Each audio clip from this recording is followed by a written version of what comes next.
트럼프 정부가 공식 출범했습니다. 현지에서는 crazy, 즉 미쳤다라는 말이 나올 정도로 지금 행정명령을 굉장히 많이 남발한 가운데 우리 경제 그리고 증시에는 이 뜻밖의 선물을 줬다고 하는데요. 자, 트럼프 대통령이 인플레이션을 억제하는 데 최우선순위를 두겠다는 발언을 하면서 원달러 환율이 그대로 1,430원까지 급락했습니다. 오늘은 이 문제에 대해 알아보는 시간 마련해봤습니다. 한국경제신문의 한상춘 논설위원과 얘기 나눠보겠습니다. 안녕하십니까? 네, 안녕하십니까?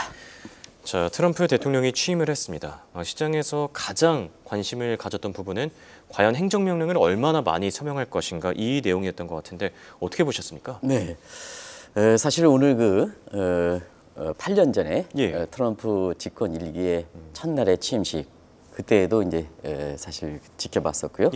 오늘도 지켜봤습니다는 상당히 그때와는 달리 세련되고 확신 차고 그리고 무엇보다도 방청석에 있는 사람들의 내용까지도 호흡하는 아주 세련된 정치인으로 태어났다. 세련됐다. 이렇게 이제 볼 수가 있지 않냐 생각합니다. 그래서 행정명령이 아직도 이렇게 다 아까 누가 200개라 그러는데 아직 다 확정된 건 아닙니다. 지금 계속해서 행정명령이 돼 있기 때문에 사실 첫날에 아마 행정명령이 다 발동될 거로 이렇게 보이는데요. 김지현 PD께서 지금 옆에 소품을 이렇게 주셔주시죠. 맞습니다. 그래서 마가 사실 마가 모자인데요. 저도 이렇게 첫날에 여러 가지 어려운 가운데 좀 이렇게 빨간색을 찾습니다.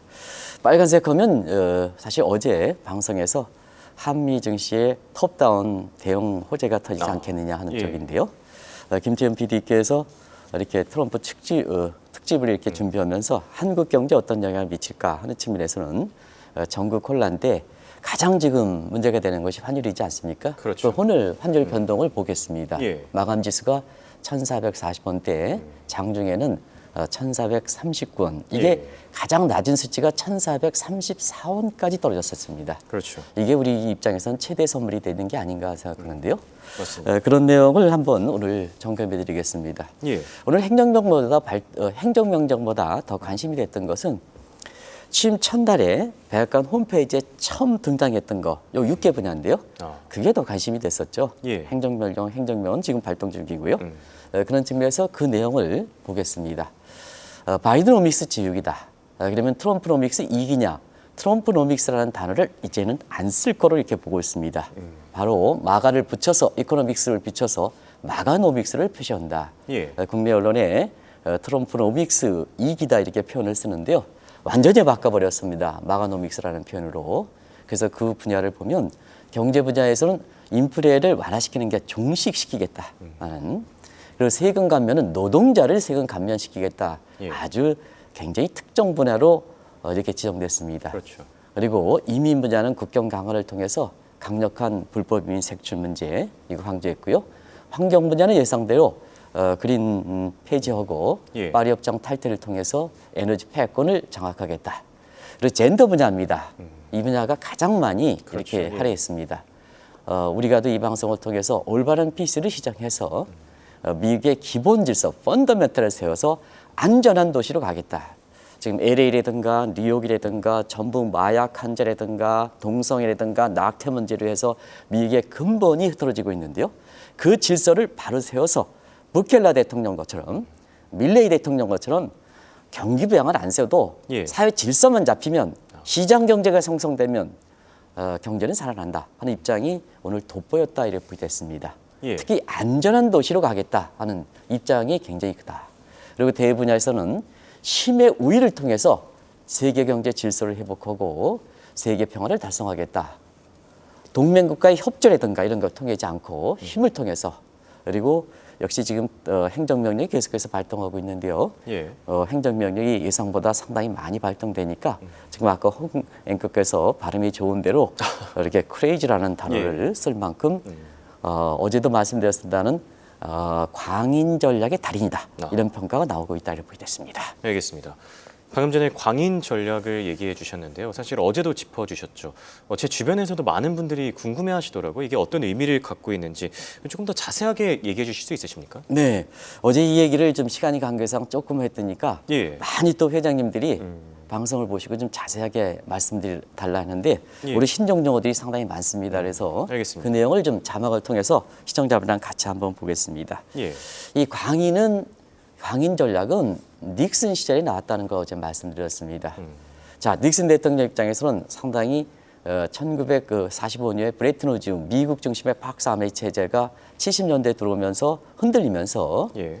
여러 가지 이제 미국의 힘이 떨어지는 상태에서 이 유일하게 갖고 있었던 핵 공격을 할 수 있다. 그러면 이제 다른 국가들은 저 닉슨 대통령이 미칠도록 핵 공격을 한다는데 예. 소련이래. 그때는 이제 이렇게 미국의 상대방이 소련이지 않습니까? 그렇죠. 중국이 부상되기 전에. 예. 그래서 소련 같은 경우는 자극시키면 저거 핵폭탄 터지지 않습니까? 그래서 자극을 안 시켜서 오히려 미국의 위위를 지켰다 하는데요. 요 이론적 근거가 헨리 키신저가 제공했다 이렇게 보여서 시청자 여러분 여기까지는 잘 아실 거로 봅니다. 예. 근데 왜 우리 회장님들이 어저께 이렇게 나가고 나서 이 관심을 보였을까 하는 측면에서는 지금 우리 전국과 관련해서 가장 문제가 남북 문제죠. 그렇죠. 근데 김정은 제가 뭐 이렇게 직위는 붙이지 않겠습니다. 미국과 한국을 상대로 해서 굉장히 광인 전략을 추진하고 있지 않습니까? 자, 잊을만 하면 미사일 펑펑 쏘게 되지 않습니까? 예, 그렇죠. 이게 이제 전형적인 광인 전략에 해당되죠. 그러면 이게 먹힐 것이냐 하는 측면에서는 예. 광인 전략이 상대방이 트럼프가 익숙하다는 얘기입니다. 익숙했던 트럼프에 대해 통할 수 있을까 하는 측면인데요. 이 광인 전략, 미쳤다 전략이 맞대결하면 그 중간에 있는 예. 우리 입장이 가장 어려운 겁니다. 그래서 회장님들이 굉장히 관심을 보이는 것이 아닌가 생각하는데요. 양쪽이 미쳤다 싸우면 중간에 있는 우리 틈바구니가 굉장히 어려운 거죠. 그렇죠. 그래서 한반도의 지정학적 위험은 최고조에 달할 것이다. 이런 상황에서 오늘 원달러 환율이 예. 1,430원대로 떨어졌으니까 우리 입장에서는 트럼프 입장에서는 그렇죠. 우리 경제에 예. 최대 선물이 준 거죠. 최대 선물이 준 거죠. 아마 이 내용을 좀 한번 보도록 하겠습니다. 알겠습니다. 방금 그래프로도 나갔는데 이 장 후반에 원달러 환율이 급격히 하락하는 떨어졌습니다. 점을 네네. 확인할 수 있었고요.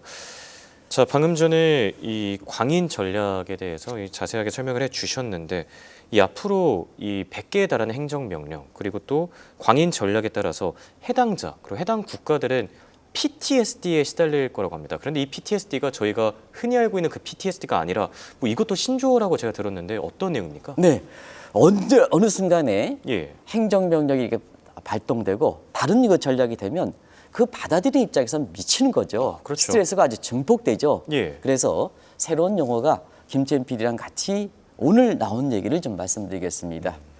바로 PTSD. 그래서 요거는 President Trump Stress. 제가 처음 나오는 예. 용어이기 때문에 천천히 말씀드리겠습니다. 스트레스 디스오더. 근데 보통 증후군이라 하면 신드롬에를 써야 됩니다. 예. 그런데 이게 디스오더를 쓴 것도 하나의 특색이다 이렇게 보겠습니다. 이 용어 많이 나올 겁니다. 예. PTSD라고 해서 요거는 대통령 트럼프 스트레스 증후군이다. 이런 신조어가 나온다. 그러니까 저희가 자. 흔히 알고 있는 일반 PTSD랑은 다르죠. 거네요. 네네네. 예. 네, 그래서 이것을 앞으로도 이 용어가 굉장히 많이 나올 거다. 그러면 뭐 감이 좋은 우리 시청자분께서는 아시겠죠. 예상을 못하게 언제 어느 순간에 뭐 행정명령이든 뭐든 나오면 그 받아들인 입장에서는 굉장히 불안하죠. 그렇죠. 그런 과정에서 오늘 트럼프가 이 스케줄 F와 관련해서 예. 또 다른 용어가 이렇게 나오고 있는데요.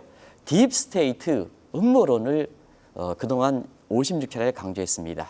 그래서 딥 스테이트는 뭘까 하는 예. 측면에 오늘 행정명령으로 부활된 스케줄 F와 관련해서 미국의 스테이트 주위에 곳곳이 숨어 있는 반 트럼프 세력을 척결하겠다는 얘기입니다. 이게 이제 예. 스케줄 F 내용은 우리가 이 방송을 통해서 아마 가장 한 달 전서부터 얘기해서 지금 국내 언론들이 지금 한 달 후에 이걸 지금 스케줄 F를 다시 등원시키고 있는데요. 자, 그런 측면에서 트럼프의 반 세력들은 그것이 파월이 되든 뭐든 전부 척결시키겠다는 얘기입니다. 척결 얘기입니다. 예. 어디를 통해서?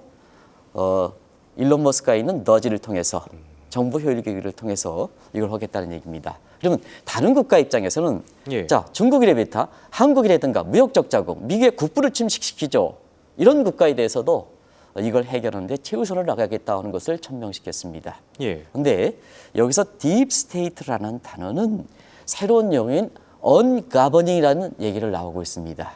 이 얘기는 잠시 후에 좀 말씀드리겠습니다. 예. 이 단어도 우리 경제, 지금의 전국 혼란대 관련해서 상당히 시사점을 던져주는 용어이기 때문에 ungoverning, 이건 제가 만드는 게 아니라 예. 오늘 첫날에 새롭게 용어가 나온 거다 하는 것을 말씀을 드리겠습니다. 알겠습니다. 오늘 경제 공부를 많이 하게 되는데요. Madman Theory도 그렇고 뭐 네. PTSD도 그렇고 방금 전에는 ungoverning을 얘기해 주셨는데 이 문제도 좀 자세하게 짚어주시죠. 네, 우리가 이 방송을 통해서 트럼프 당선 이후에는 정치권이 경제에 미치는 영향이 크다 하는 측면에서 폴리코노미라는 단어, 그랬었죠. 그다음에 증시에 미치는 영향은 폴리큐러트라는 단어를 얘기했습니다. 예. 그런 과정에서 연초에 1월 4일 날인가 3일 날이 정확히 1월 3일 날 폴리티컬 디스카운트 문제를 얘기했습니다. 그래서 이게 코리아 디스카운트이 아니다. 한국 증시와 경제는 폴리티컬 디스카운트 문제에 시달리고 있다. 그래서 일부 그렇게 댓글에서 코리아 디스카운트를 왜 이렇게 잘못된 표현을 하느냐, 그 표현이 아닙니다. 공식적으로 폴리티컬 그렇죠. 디스카운트이다. 그러면 통수권자라든가 이런 정치권이 경제를 오히려 성장을 도모해야 되는데 경제를 훼손시키는 행위다. 제가 우리 경제와 관련해서 더 이상 설명드리지 않겠습니다. 예. 아마 시청자 여러분이 현명하시기 때문에 잘 파악하신 게 아닌가 생각합니다. 그런 문제와 관련해서 한국은 PD 문제만 해결하지 못하면 환율이 올라가고 각종 금리가 발생한다 하는 것이 UC 버클리의 메리 아이켄 그린 교수, 하이퍼 언서튼티라 초불확정 시대를 한국경제TV의 글로벌 컨퍼런스에 오셔가지고 확장시켰던 이분이 얘기했습니다. 예. 그래서 한국 경제와 증시의 앞날은 PD 문제가 해결이 갈 것이다 하는 이 문제를 말씀드렸는데요.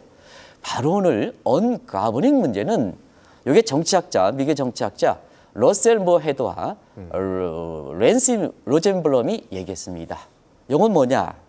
행정명령의 영장을 정치권이 통수권자를 비롯해서 트럼프가 의도적으로 약화시키는 거다. 예. 그러면 아까 언가버닝 문제를 이렇게 말씀드렸을 때 이 문제와 아주 직결된다는 것은 다들 아실 겁니다. 결과적으로 보겠습니다. 우리가 베리 아이켄그리가 얘기했던 폴리티컬 디스카운트 문제, PD 문제와 예. 오늘 새롭게 나오는 언가버닝 문제를 합쳤을 때는 결국 트럼프의 독재 야망이 미국을 비롯해서 미국을 딛고 세계를 독재 야망시키겠다 하는 내용도 이렇게 숨은 의도도 파악할 수 있지 않냐 하는 생각이 듭니다. 예.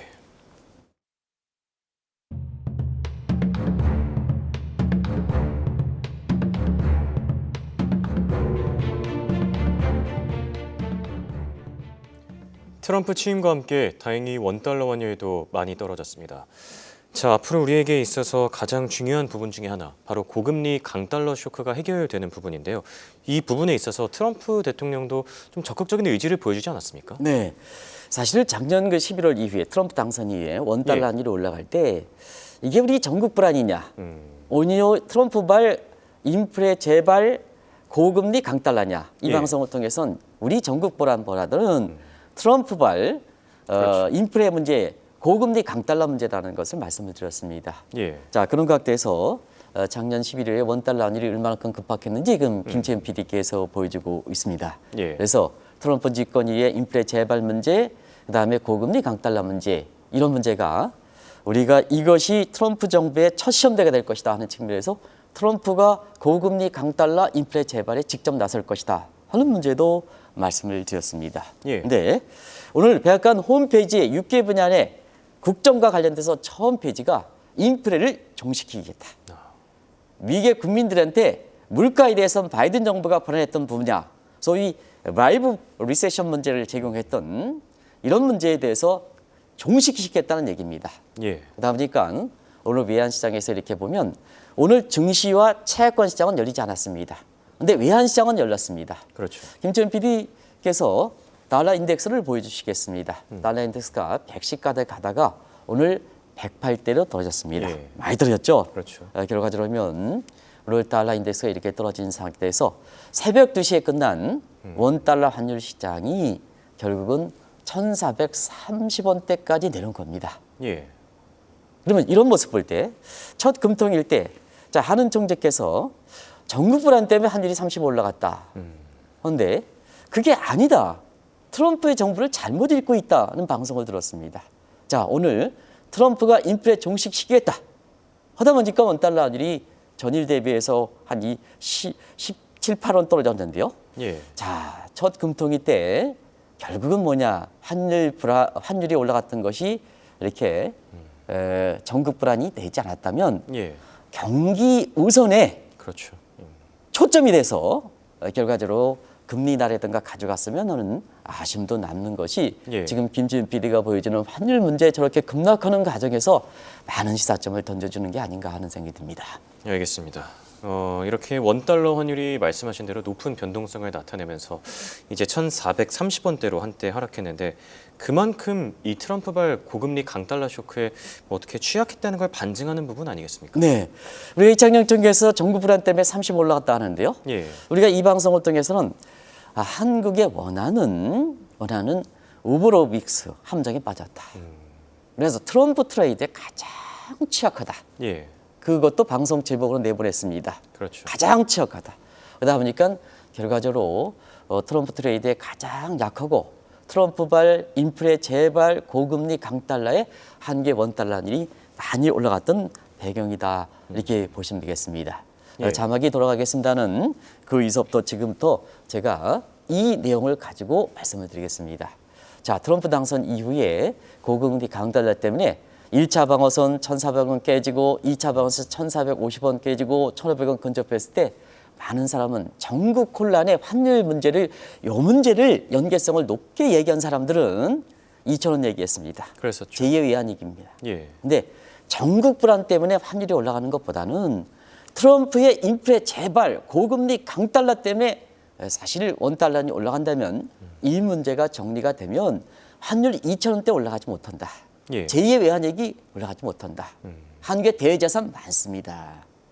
그리고 미국 주식과 관련해서도 사실 미국 주식이 될 때 주가가 올라가서 돈을 먹는 것도 있고 환율이 올라가서 원달러에 올라가서 돈을 먹는 거 있습니다. 그렇죠. 근데 원달러이 떨어지면 미국 주식은 사실 그만큼 수익률이 떨어지는 겁니다. 그래서 작년부터 뭐냐 이 문제를 들어서 미국 주식의 국내 최고의 증권사가 미국 주식을 밀 때 한국 주식을 좀 이렇게 관심을 가집사 하는 것도 이런 말씀을 드렸던 배경이동이요. 예. 결과적으로 보면 자 어제 우리 전국 불안은 더 지속됐습니다. 서부 지연이라든가 뭐 해서 혼란이 됐는데요. 자 오늘 원달러 환율은 한국의 전국 불안 이창용 총리께서 전국 불안 때문에 환율이 35 올라갔다 이렇게 하는데요. 전국 혼란은 더 됐습니다.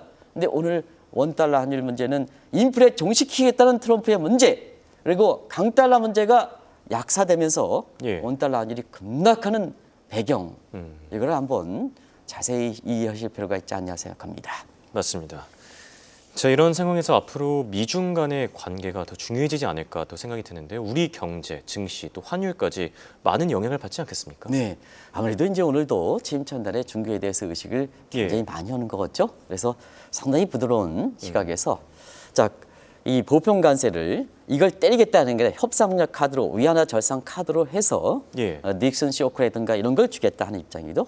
그런 각도에서 오늘 새로운 용어들을 한번 보겠습니다. 역시 집권이기에 마가노믹스의 가장 실체는 중국을 딛고 세계를 지배하는 거다 하는 측면에서 미중 관계가 어제도 말씀드렸습니다는 오늘 새로운 각도에서 키신저 전략과 역키신저 전략이라는 얘기가 새롭게 나왔기 때문에 시청자분들한테 말씀드리겠습니다. 자, 키신저 시대에는 예. 1970년대에는 미국의 가장 패권을 다퉜던 게 소련입니다. 그래서 중국과 빙봉 얘기를 통해서 자, 이게 키신저 전략인데요. 한편으로선 그때 미국에 버금되는 정치 군사력을 갖고 있는 소련을 견제하고 그다음에 중국은 사회주의 맹주로 등장하겠다는 얘기입니다. 그러면 자 이번에 집권 얘기는 이제 소련이 뒤로 갔죠. 예. 중국이 지금 경제 패권하죠. 이런 상태에서 역키신저 전략이 나오는 겁니다. 그러면 역키신저 전략은 뭘까 하는 측면은 자 키신저 전략이 발달이 되는 거죠. 자 미국이 이번에는 중국과 경제 패권이기 때문에 열세에 있는 소련과 잡는 거죠. 70년대에는 소련을 타파하기 위해서 중국을 잡았는데 중국이 부가 세니까 자 이제는 열세에 있는 푸틴을 잡는다는 얘기입니다. 푸틴을 잡아서 중국을 미국 입장에서는 견제하고 러시아 입장에서는 중국에 뺏긴 사회주의 맹주를 되찾겠다는 얘기입니다. 이게 역kin시절 전략이다. 예. 그런데 그런 측면에서 어제 미중 간에서 안보와 경제를 분리해야 된다는 입장인데요. 이게 투트랙 스트레치입니다. 그렇죠. 지금 상태에서 여키시저 전략이 통할까? 쉽게 통하지 않는다. 예. 그러면 트럼프 입장에서 세련되게 나오는 것이 안보와 경제를 분리시킨다. 안보는 디커플링이 가져간다. 정치 군사적 측면에서는 중국 때린다. 예. 근데 경제적 측면에서는 지금의 연결 체제에서 볼 때는 결국은 공존, 그러나 리스크는 줄인다. 디리스크 쪽으로 가는 게 아닌가 이렇게 예. 보고 있습니다. 네. 이 안보와 군사 쪽에서는 디커플링, 그리고 경제 쪽에서는 디리스킹. 실제로 트럼프가 취임하기 전부터 저희가 이 시간을 통해서 제2의 플라자 합의 논쟁에 대해서 많이 말씀드렸던 것 같은데요. 이 부분으로 좀 결론을 맺어주실까요? 네. 앞으로 원달러 환율을 첫날에 예. 사실 우리가 전국 불안해서 뭐 지금 환율이 가장 이게 있어서 일단은 선물을 줬지 않습니까? 1430년대로 예. 이 환율이 앞으로 어떻게 될 것이냐 하는 측면에서는 최대 변수는 지금 한국의 전국 혼란이 쉽게 개선되지 않는다. 지금 개선될 가능성이 적은 것 같습니다. 예. 그런 측면에서 보면 미중 간에 어떤 관계를 가느냐에 따라서 원달러 환율 모습이 이렇게 최대 변수가 되지 않겠나 생각하는데요. 예. 다행인 것은 사실 트럼프든 위안화든 시진핑 입장에서는 위안화 평가 절상에서 공통적인 인식을 갖고 있다 이렇게 보시면 되겠습니다. 예. 그 내용을 이 시간에 통해서 여러 차례 지적해드렸습니다는 오늘 지혜방송이 50분까지라 이 내용을 좀 더 자세하게 말씀드리기 위해서 좀 말씀드렸습니다. 예. 그래서 지금 위안화 절상에 대해서는 트럼프가 보편가세 협상력을 카드를 통해서 위안화 절상 쪽으로 가는 겁니다. 자, 그러면 위안화 절상하면 시청자 여러분 달러 인덱스 문제, 달러 강세 문제를 줄일 수가 있겠죠. 그렇죠. 그래서 강달러 문제를 트럼프답게 한 방에 질질 끌어서 해결하면 안 된다는 얘기입니다. 한 방에 해결이지 트럼프이지 않습니까? 한 방에 해결한다. 달러 예. 강세 문제를. 이런 측면에서 달러 인덱스에 위안화가 포함되어 있지 않습니다는 지금 입장에선 달러 인덱스의 무용론이 나오는 것도 바로 그렇습니다. 1970년대 만들었을 때는 유럽이 미국과 경제적 측면에서 패권 다투면서 사실 그 닉슨의 보편 관세에 유럽 국가들이 자국 통화 강세를 받아들이냐 하는 측면에서 유럽 중심의 이렇게 달러 인덱스를 만들었습니다는 지금은 경제 패권 다툼은 중국이지 않습니까? 그렇죠. 그런 측면에서 중국의 내부적으로 미국의 내부적으로 달러 인덱스가 보급되는 이러한 사실 골드만삭스가 이렇게 제안했던 이런 개독에 대한 통화, 중국에 대한 맞춘 달러 가치를 평가하는 잣대가 있는 겁니다. 예. 그래서 그 잣대를 중시해서 위안화 평가 절상이 일기 때 못했던 위안화 평가 절상이 실질적으로 1970년대 달러 인덱스를 통해서 유럽 국가들이 자국 통화 평가 절상을 받아들이느냐 강하게 밀어붙이는 것처럼 이번에는 중국을 대상으로서 위안화 평가 절상을 강하게 밀어붙이느냐 이를 평가한다 이렇게 보겠습니다. 예. 중국 입장에서 어떠냐? 자, 보편 관세를 취하면 중국 경제 더 어려워지죠. 그렇죠. 그런 과정에서 위안화 평가 절상 쪽으로 보편 관세 부담을 중국이 맡겠다는 얘기입니다. 그래서 위안화 평가 절상은 어느 정도 용인하는 게 아니냐. 예. 그러면 지금 여러 가지 환율 구조 무용으로 볼 때는 1달러에 지금 7.3 위안으로 가는데요. 1달러 6.5 위안 정도는 나오고 있습니다. 이 수준까지는 용인하지 않겠느냐. 예. 이게 이제 바로 마로라고 협약입니다. 그렇죠. 자, 그래서 첫날에 지금 1434원대로 이렇게 내려간 입장에서 이렇게 보면 마로라고의 미력세이 나오면 환율은 원달러는 지금보다 더 떨어질 가능성도 있다. 예. 아마 우리 입장에서는 외국인들이 한국의 소위 그 양떨깎기에서 달러 베이스에서 가장 낮은 이렇게 그 수준의 이거 체리 피킹에서 외국 자본들이 들어오고 있는데요. 좋은 소식이 되지 않겠나 하는 생각이 듭니다. 맞습니다. 우리 투자자분들 작년 연말부터 많이 힘드셨죠. 증시에 부디 훈풍이 불어오길 기대해 보겠습니다. 지금까지 도움 말씀에 한국경제신문의 한상준 논설위원이었습니다. 대단히 고맙습니다. 네, 고맙습니다.